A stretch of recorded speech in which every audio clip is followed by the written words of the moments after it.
मेरे प्यारे भाइयों और बहनों,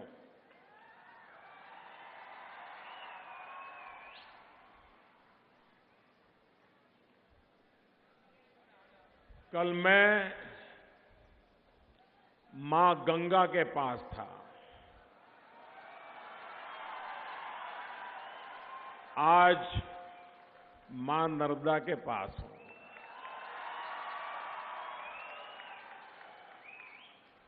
कल बनारस था, आज भरूच हूं। बनारस इतिहास से भी पुराना हिंदुस्तान का शहर है। भरूच गुजरात का पुरातन शहर है।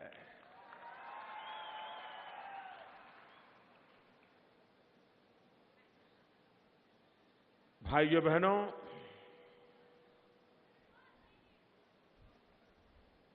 मैं सबसे पहले तो श्रीमान नितिन गडकरी जी को, उनकी पूरी टीम को,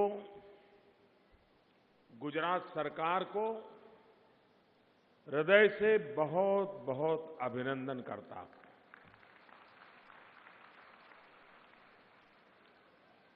दुनिया को पता नहीं चलेगा इस ब्रिज बनने का मतलब क्या होता है, क्योंकि भरूच ने ब्रिज न होने से कष्ट कैसा होता है वो बराबर झेला है। जब इतनी तकलीफें झेली हो, घंटों घंटों तक एम्बुलेंस को भी रुके रहना पड़ा हो, तब ये सुविधा प्राप्त हो, वो कितना बड़ा मायना रखती है, ये गुजरात के लोग भली भांति जानते हैं। और भाइयों बहनों, ये ब्रिज का बनना ये सिर्फ भरूच अंकलेश्वर की समस्या का मुद्दा नहीं है। ये हिंदुस्तान के पश्चिमी भारत की हर किसी को तकलीफ देने वाली अवस्था थी। हम जितने समय मुख्यमंत्री रहे इस बात के लिए लड़ते रहे, लेकिन जब मुझे सेवा करने का अवसर मिला, समय सीमा में आधुनिक टेक्नोलॉजी के द्वारा हिंदुस्तान में पहली बार इतना लंबा इस टेक्नोलॉजी वाला ब्रिज बना, और वो भी मां नर्मदा के तट पे बना।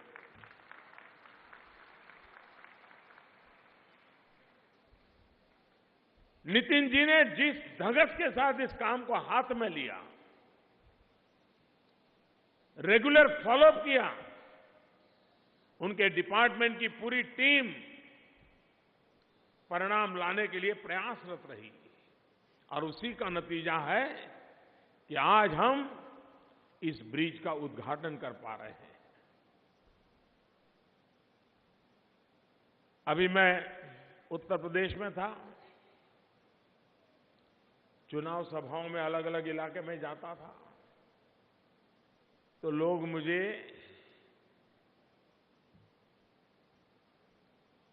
कुछ स्मारक दिखाते थे। क्या स्मारक थे?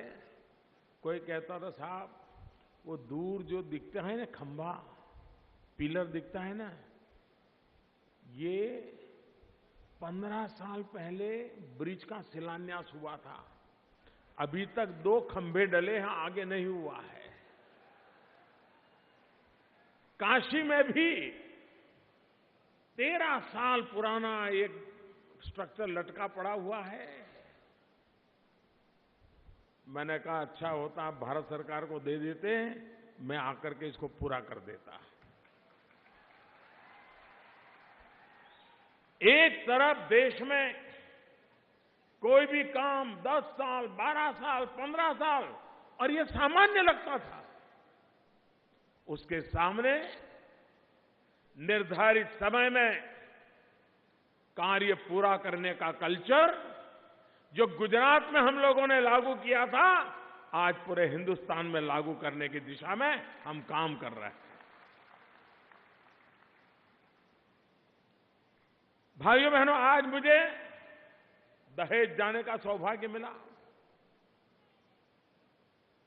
कोई कल्पना नहीं कर सकता है कि दहेज वो सिर्फ भरूच का गहना नहीं है। दहेज पूरे हिंदुस्तान का गहना है। जब उसका पूर्ण विकास होगा और जिस तेजी से आगे बढ़ रहा है, करीब करीब 8 लाख लोगों को रोजगार देने की उसमें क्षमता होगी। आप विचार कीजिए, इस क्षेत्र में इतना बड़ा रोजगार का अवसर पैदा हो, इस इलाके का स्थिति कैसी बनेगी, इसका आप अंदाज कर सकते हैं भाइयों। और मैं बार बार दहेज आता था, भली भांति जानते हैं, उसके चप्पे चप्पे से मैं वाकिफ हूं, अपनी आंखों से उसको विकसित होते देखा है। और आज जब पूर्णता की ओर कदम रख रहा है पीसीपीआर, दहेज, ओपेल, भाइयों बहनों, देश की आर्थिक धुरा को एक नई ताकत मिलने वाली है और ये भरूच की धरती पे हो रहा है। मैं आपको बहुत बहुत बधाई देता हूं। मैं मुख्यमंत्री जी का अभिनंदन करना चाहता हूं, क्योंकि जब बस पोर्ट की कल्पना की, मैं यहां मुख्यमंत्री था, तो मेरे मन में एक विचार आता था कि ऐसी कैसी सरकार है कि अमीर अगर हवाई अड्डे पर जाता है, हवाई जहाज में बैठने जाता है, तो उसको हर प्रकार की सुविधा उपलब्ध होती है। ठंडी हवा चलती है, ठंडा पानी मिलता है, जो खाने के लिए चाहे वो खाना मिलता है। क्या मेरे देश के गरीब को इसका हक नहीं होना चाहिए क्या? क्या हवाई जहाज में उड़ने वालों को ही ये सब होना चाहिए क्या? इस बात ने मेरे मन को हर पल झकझोरा, और उसका परिणाम था कि बड़ोदरा में सबसे पहला पीपीपी मॉडल पे एक ऐसा बस अड्डा बना, ऐसा बस पोर्ट बना, जिसकी वीडियो यूट्यूब पर दुनिया भर में लाखों लोग देखते रहे कि ऐसा भी कोई बस स्टैंड हो सकता है। और बस में गरीब से गरीब व्यक्ति जाता है, गरीब से गरीब आदमी अपने हाथ में झोला लेकर के बस में जाता है, बीड़ी पीता है, कहीं पर भी बीड़ी डालता है। आज अगर बड़ौदा में जाइए, वो पूरी तरह साफ सुथरा बस्ते, उसी मॉडल पर अहमदाबाद में बना, अब तक शायद 4 बन चुके हैं। और मुझे खुशी है कि राज्य सरकार ने उसी योजना को आगे बढ़ाते हुए वैसा ही शानदार बस पोर्ट भरूच में बनाने का फैसला किया। भाइयों बहनों, एक काम जिसका आज विजय भाई ने उल्लेख किया, भाड़भूज में वियर बनाने का। आप कल्पना कर सकते हैं, ये वियर के पीछे 4,000 करोड़ रुपया तो ठीक बात है, 4,000, 5,000, 6,000 होता रहेगा, लेकिन ये पूरे भरूच की जिंदगी बदल देगा। आप कल्पना कीजिए, भरूच से सरदार सरोवर डैम तक करीब 125-150 किलोमीटर का पूरा रास्ता ये पानी से लबालब भरा होगा। वो दृश्य कितना आनंददायक होगा। उस पूरे इलाके में जमीन में पानी जाने से करीब 150 किलोमीटर का इलाका दोनों तरफ 20-20 किलोमीटर पानी के स्तर ऊपर आएंगे। भरूच में मैं जब मुख्यमंत्री था तब भी ये बात आती थी, तब हमारा रमेश यहां का विधायक हुआ करता था, तब भी ये बात आती थी कि यहां पीने का पानी। भाइयों बहनों, आज ये बियर बनने के बाद अच्छी क्वालिटी का भरपूर शुद्ध पानी ये भरूच को प्राप्त होगा। और आप मान के चलिए, जैसे आप सूरत की प्रगति देख रहे हो ना, आपकी आंखों के सामने हुआ है। 20-25 साल में सूरत बदला है, 10-15 साल में पूरा भरूच बदल जाएगा। ये मेरे शब्द लग करके रखिए। मैं अपनी आंखों के सामने चित्र को भली भांति देख पा रहा हूं। और विश्व का सबसे बड़ा ऊंचा सरदार वल्लभ भाई पटेल का स्टैच्यू बनेगा, स्टैच्यू ऑफ यूनिटी। विश्व भर के यात्री आएंगे। केवड़िया कॉलोनी तक बहुत उत्तम प्रकार का रोड हमारे नितिन जी का डिपार्टमेंट बना रहा है। लेकिन एक और संभावना के लिए भी मैंने नितिन जी से कहा है कि उसका भी अभी से अभ्यास शुरू करवा दिया जाए। अगर भाड़भूज का बियर बन जाता है और नर्मदा के अंदर पानी रहता है, तो क्या टूरिस्टों को हम यहां से छोटे छोटे स्टीमर में सरदार सरोवर डैम तक ले जा सकते हैं क्या? लोग गोवा में जन्मदिन मनाना है तो छोटे छोटे स्टीमर में पानी के बीच चले जाते हैं। इस इलाके में भी सुरती लोगों को जन्मदिन मनाना होगा तो वो भी यहां पे आ जाएंगे और भरूच वाले तो जाएंगे ही जाएंगे। भाइयों बहनों, एक ही व्यवस्था से कितना बदलाव लाया जा सकता है। अगर विजन साफ हो, नियत ठीक हो, नीतियां परफेक्ट हो, तो सफलता के आड़े कुछ नहीं आता। भाइयों बहनों, सफलता प्राप्त हो के रहती। मैं आज जब गुजरात में आया हूं, नितिन जी आए हैं, तो उनकी इच्छा है कि उनके डिपार्टमेंट की घोषणा मैं करूं। भले मैं करता हूं, लेकिन क्रेडिट नितिन जी को जाती है।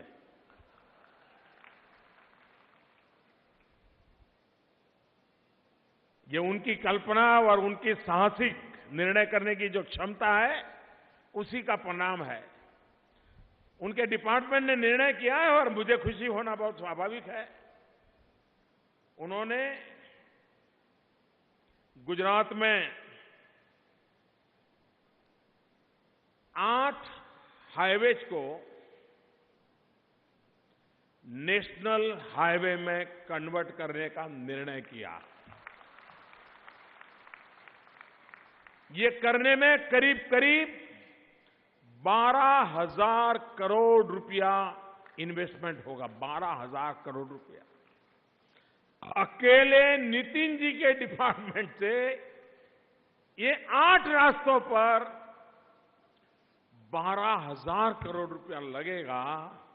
आप कल्पना कर सकते हो, गुजरात के इंफ्रास्ट्रक्चर को 4 चांद लग जाएंगे। भाइयों बहनों, 4 चांद। और ये 8 रास्तों की लंबाई करीब करीब 1200 किलोमीटर है, जिसमें ऊना, धारी, बगसरा, अमरेली, बाबरा, जसदन, चोटिला, ये पूरा जो स्टेट हाईवे है अब नेशनल हाईवे बनेगा। दूसरा, नागेश्वरी, खांभा, चलाला, अमरेली स्टेट हाईवे है, नेशनल हाईवे बनेगा। पोरबंदर, भाणवड़, जामजोधपुर, कालावाड़ स्टेट हाईवे है, नेशनल हाईवे बनेगा। आणंद, कठलाल, कपड़वंज, बायड़, धनसुरा, मोड़ासा ये स्टेट हाईवे, नेशनल हाईवे बनेगा। पूरा ट्राइबल बेल्ट को इसका सबसे बड़ा लाभ मिलने वाला है। लखपत, कच्छ का डेवलपमेंट करना है, धौलावीरा का डेवलपमेंट करना है, टूरिज्म को बढ़ाना है। लखपत, गढूली, हाजीपुर, खावड़ा, धौलावीरा, मोवाना, सांतलपुर। आप हिंदुस्तान की सीमा की सुरक्षा कहो, कच्छ के टूरिज्म का विकास कहो, धौलावीरा जो मानव संस्कृति का पुरातन ऑर्गेनाइज सिटी 5000 साल पुराना एक कोने में है, जब वो सेंटर पॉइंट बनेगा दुनिया के टूरिस्टों को आकर्षित करेगा, जिसका गुजरात को लाभ मिलेगा। खंभालिया, अडवाणा, पोरबंदर, चित्रोड़ा, रापर, धौलावीरा, खंभालिया, भाणवड़, राणावा। आप विचार कीजिए कि ये इंफ्रास्ट्रक्चर से इतनी बड़ी लागत से लोगों को तो रोजगार मिलेगा, काम मिलेगा, ये तो होना ही है। लेकिन सबसे बड़ी बात, अकस्मात के कारण खास करके हम हमारे नौजवान खो देते हैं। नौजवान बड़े उत्साह से गाड़ी तेज चलाता है, मोटरसाइकिल तेज चलाता है, अकस्मात होता है, लाखों लोग अकस्मात बेमौत मर जाते हैं। इस रचना के कारण अकस्मात में काफी मात्रा में कंट्रोल किया जाता है, क्योंकि रोड की रचना ऐसी होती है। एक प्रकार से ये मानवता का भी काम है। आप लोगों को ये याद हो, अहमदाबाद, राजकोट,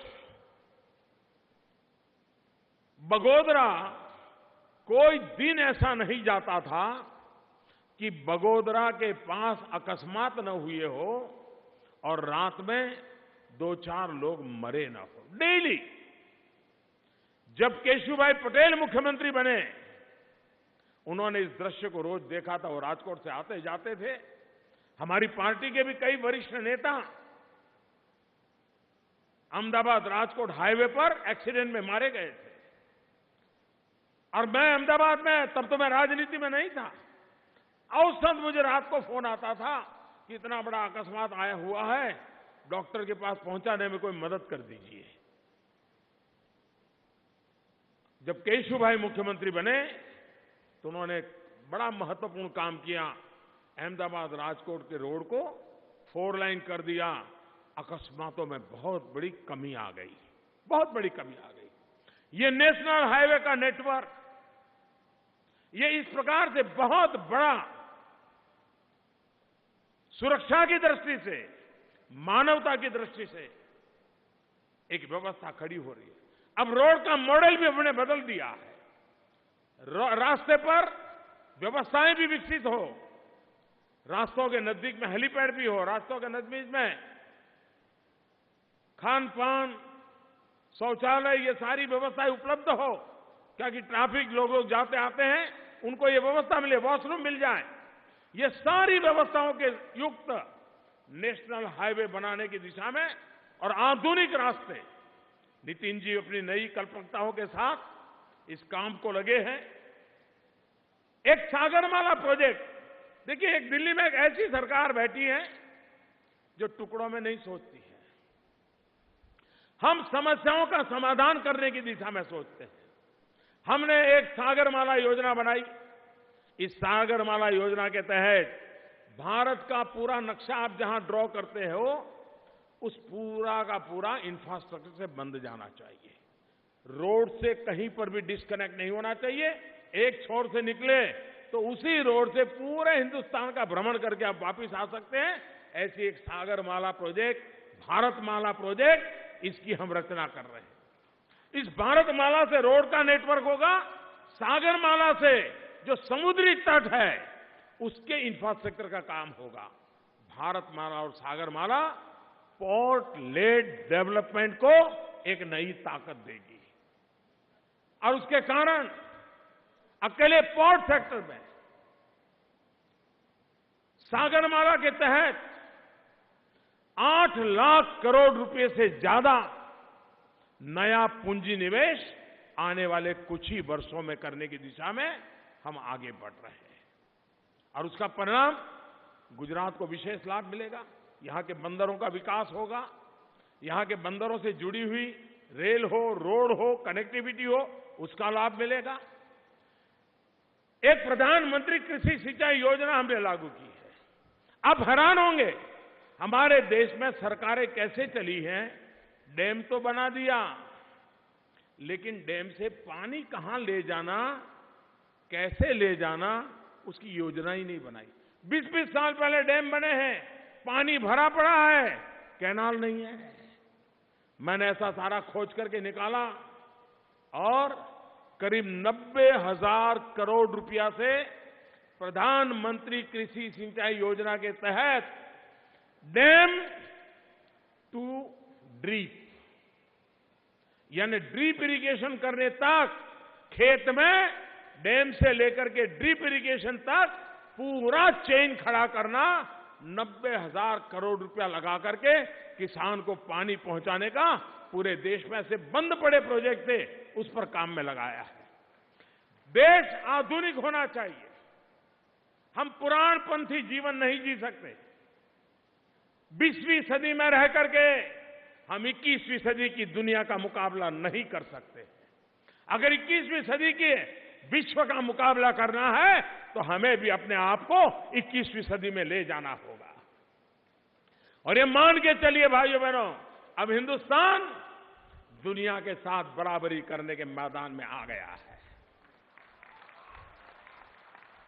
अब हम अपने घर में ये वो यूं तू मैं में समय बर्बाद करने वालों में तो नहीं है। हम दुनिया के फलक पर भारत को अपनी जगह दिलाने में लगे हुए हैं और इसके कारण हमें भी हिंदुस्तान 21वीं सदी की आवश्यकताओं के अनुकूल बनाना होगा। और उसमें हमें जैसे हाईवे चाहिए वैसे आईवेज भी चाहिए। आईवेज का मेरा मतलब है इंफॉर्मेशन वेज।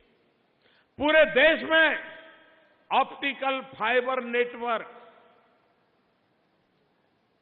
अभी जैसे ब्रिज बनाने के कुछ लोग उसकी क्रेडिट लेने के लिए घूमते फिरते रहते हैं, फायदा उठाओ, कुछ भी बोल दो फायदा उठाओ, करना धरना कुछ नहीं। भाइयों बहनों, हमारे देश में पुरानी सरकार में ऑप्टिकल फाइबर नेटवर्क ये योजना बनी थी। वो योजना ऐसी बनी थी कि जब मैं प्रधानमंत्री बना तब तक उन्हें 1.25 लाख गांवों में ये काम पूरा करने का उनके फाइलों में लिखा हुआ है।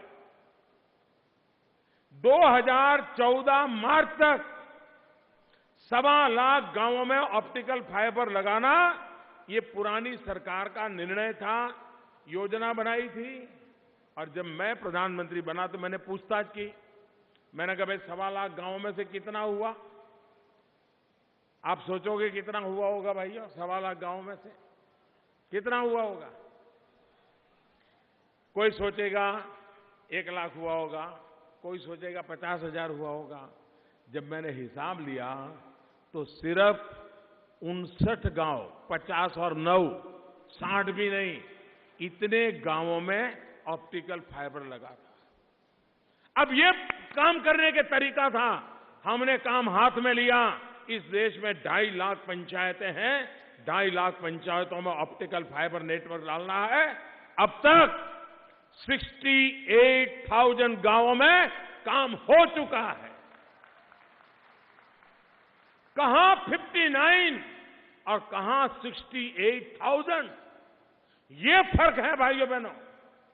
अगर इरादा नेक हो, जनता जनार्दन का भला करने का इरादा हो, तो काम में कभी रुकावटें नहीं आती है, जनता का भी सहयोग मिलता है, काम होता है, देश आगे बढ़ता है। गैस की पाइपलाइन, ऑप्टिकल फाइबर नेटवर्क, पानी की व्यवस्था, अभी हमने सपना देखा है 2022 जब हिंदुस्तान आजादी के 75 साल मनाएगा, 2022 तक हिंदुस्तान के गरीब से गरीब को भी उसका खुद का अपना घर रहने के लिए मिलना चाहिए और इस पर हम काम कर रहे हैं। दुनिया के छोटे छोटे देश कहे ना, एक प्रकार से इतने मकान बनाने पड़ेंगे कि भारत में ऐसे कोई नए छोटा देश बनाना पड़े, इतने मकान बनाने। लेकिन भाइयों बहनों, इस सपने को भी हम पूरा करेंगे, हम लगे हैं। आप कल्पना करोगे कैसा है देश। कोई भी देश, उसके पास अपना हिसाब किताब होना चाहिए कि नहीं होना चाहिए? उसके पास क्या है क्या नहीं पता होना चाहिए कि नहीं होना चाहिए?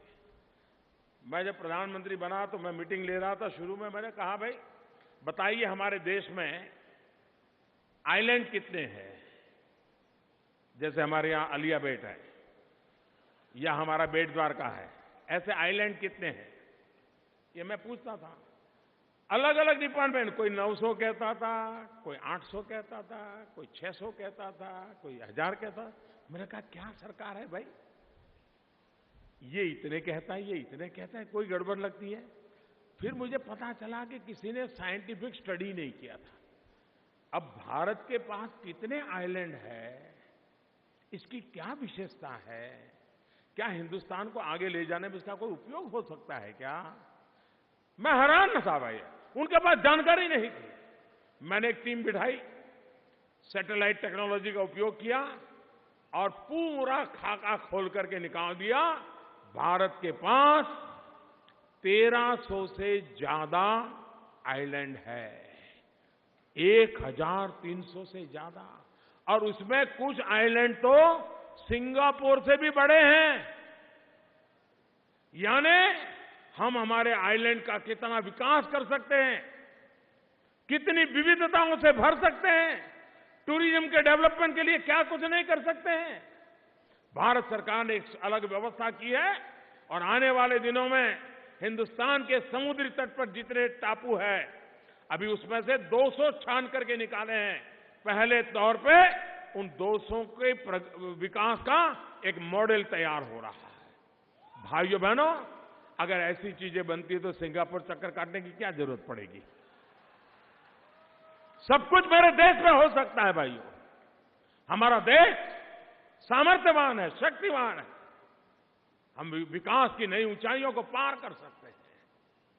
और इसलिए भाइयों बहनों, रेलवे, जैसे नितिन जी बता रहे थे ना कि पहले हमारे देश में एक दिन में सारे हिंदुस्तान के हर कोने का हिसाब लगाते थे तो एवरेज एक दिन में 2 किलोमीटर रास्ते बनते थे। हमारी सरकार बनने से पहले एक दिन में 2 किलोमीटर। नीतीश जी ने आकर के ऐसा धक्का लगाया और जैसा अभी वो बता रहे थे, एक दिन में 22 किलोमीटर काम होता है, 11 गुना ज्यादा। भाइयों बहनों, रेलवे, पहले हमारे देश में रेलवे का गेज कन्वर्जन कहो या नई पटरी बिठाने का काम कहो, एक साल में 1500 किलोमीटर का काम होता था। अब इतना बड़ा देश, रेल की मांग उससे आगे नहीं बढ़ रहा था। हमने आकर के बिड़ा उठाया, आगे बढ़ना है। और मुझे खुशी है कि आज एक साल में हम पहले की तुलना में डबल काम करते हैं। रेलवे की पटरी का डबल, 3000 किलोमीटर काम अगर करने का इरादा हो, जैसे बसपोर्ट का काम देखा आपने, इसी से लेकर के मैंने रेलवे वालों से मीटिंग की। मैंने कहा भाई ये रेलवे स्टेशन हमारे ये मरे पड़े हैं, 19वीं शताब्दी के हैं, जरा उसमें बदलाव आ सकता है कि नहीं आ सकता है? अभी रेलवे के डेवलपमेंट का बड़ा बीड़ा उठाया है। हिंदुस्तान के 500 रेलवे स्टेशन बनाने हैं। अभी शुरू में सूरत, गांधीनगर, गुजरात में 2 प्रोजेक्ट अभी तय हुए हैं।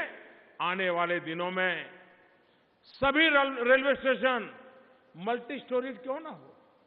रेलवे स्टेशन पर थिएटर भी हो सकता है, रेलवे स्टेशन पे मॉल भी हो सकता है, रेलवे स्टेशन पर रिक्रिएशन सेंटर हो सकते हैं, खान पान का बाजार लग सकता है।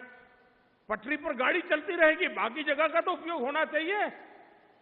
भाइयों बहनों, विकास के लिए विजन होना चाहिए, सपने भी चाहिए, संकल्प भी चाहिए, सामर्थ्य भी चाहिए, तो सिद्धि अपने आप हो जाती है और उस काम को लेकर के हम चले हुए हैं। मेरे भरूच के प्यारे भाइयों बहनों, आज मां नर्मदा के तट पर इतना बड़ा काम हुआ है। मेरे साथ पूरी ताकत से बोलिए, मैं कहूंगा नर्मदे, आप लोग दोनों मुट्ठी ऊपर करके बोलेंगे सर्वदे। नर्मदे, नर्मदे, नर्मदे, नर्मदे, नर्मदे। बहुत बहुत धन्यवाद आपका।